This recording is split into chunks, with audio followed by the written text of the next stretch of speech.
Assalamualaikum warahmatullahi wabarakatuh dan selamat berjumpa kembali pada video penjelasan mengenai fisika kedokteran.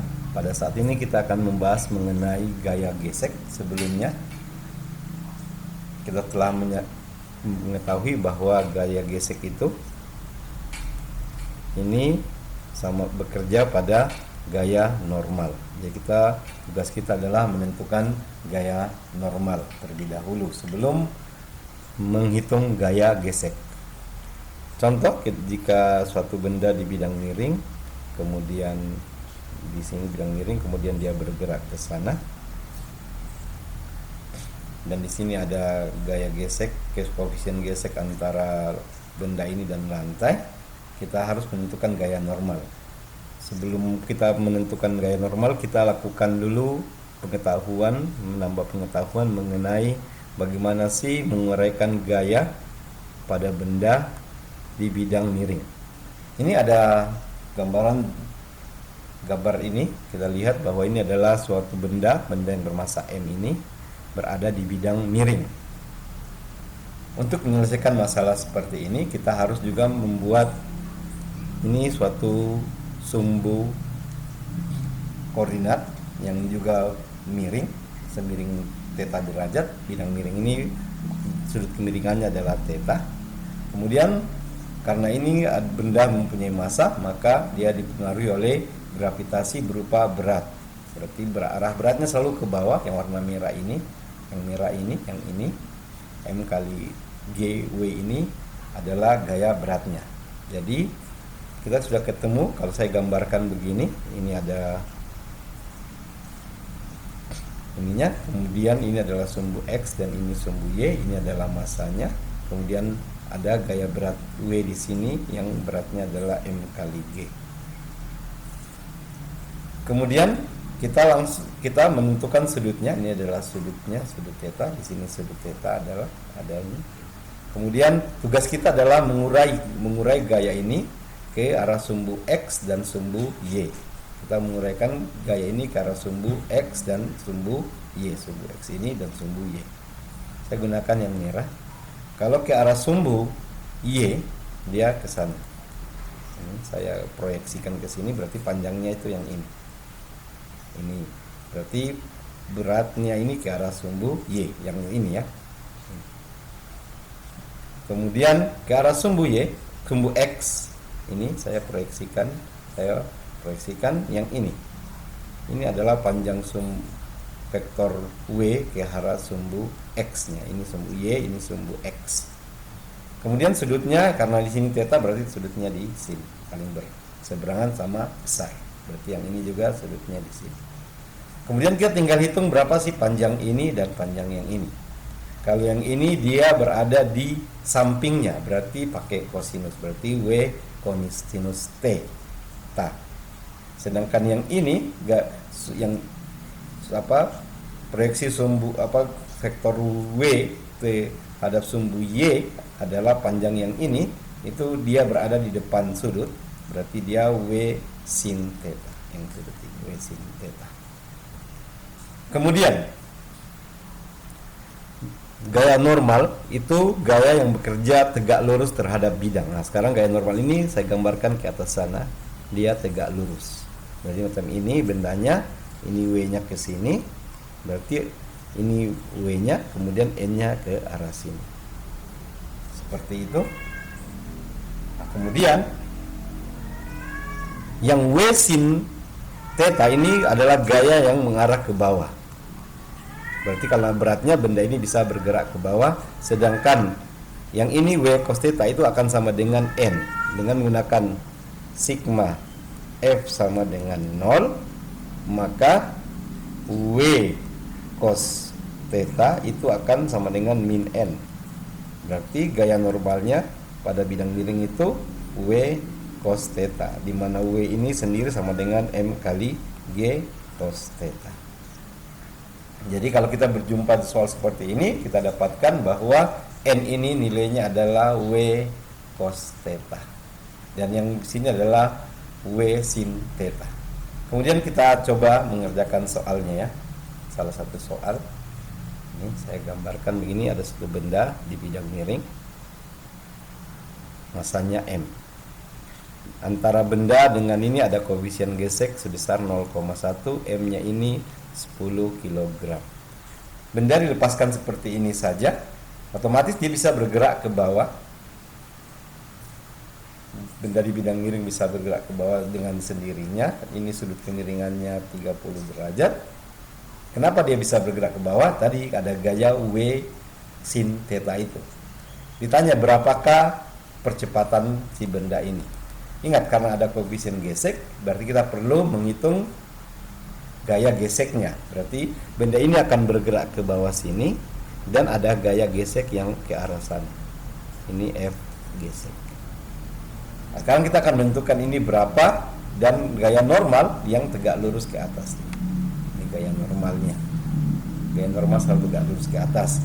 Karena ini benda masanya M, maka ada gaya gravitasi. Pengaruh gravitasi adalah beratnya. Kemudian ini saya lanjutkan. Ini sudutnya theta, berarti sudut di sini 30, berarti ini panjang ini adalah W cos 30, sedangkan yang ini panjang yang ini ke sana adalah W sin 30. Ini akan sama dengan N. Berarti gaya normal didapatkan W cos 30. Di mana W 30 tinggal dikalikan saja, 10 dikali 10 nilainya adalah 100 Newton. Kemudian kita sudah dapatkan, berarti kita bisa dapatkan nilai N-nya. Ini berarti 100 cos 30 adalah setengah akar 3, berarti ini adalah 50 akar 3. Kalau kita lihat gambar gaya ini, kalau kita gambarkan lebih sederhana, maka gambarnya itu seperti begini.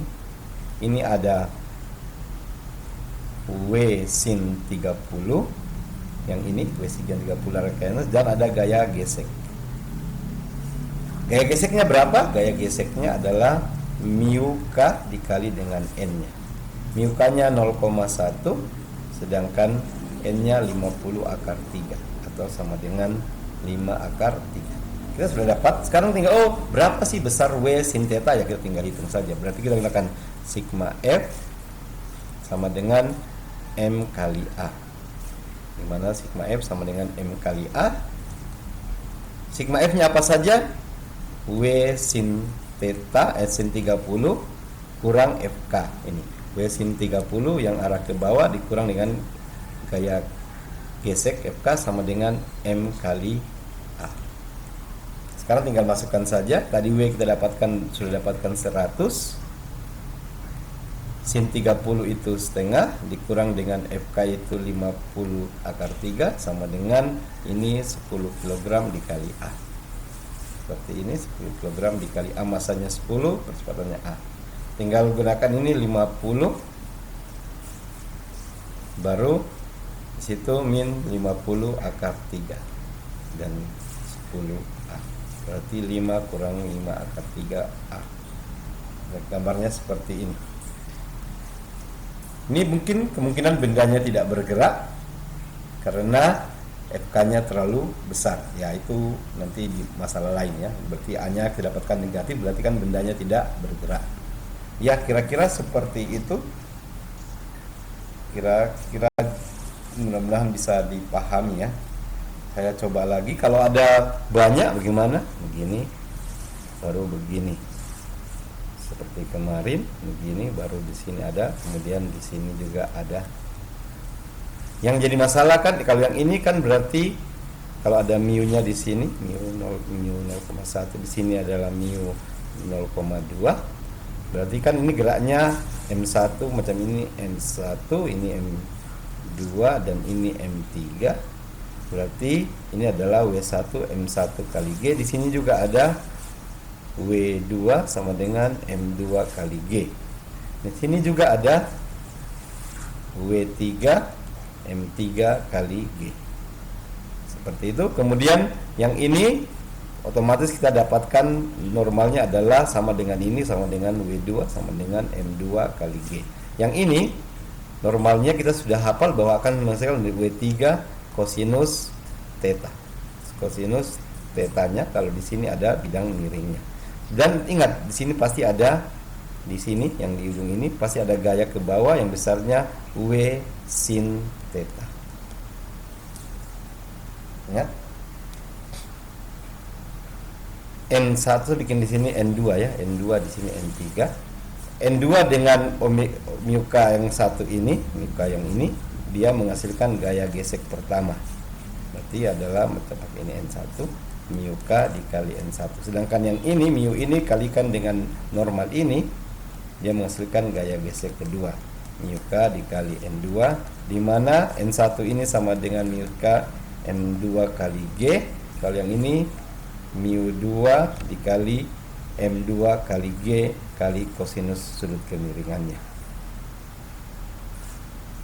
Berarti sigma F nya itu sama dengan M totalnya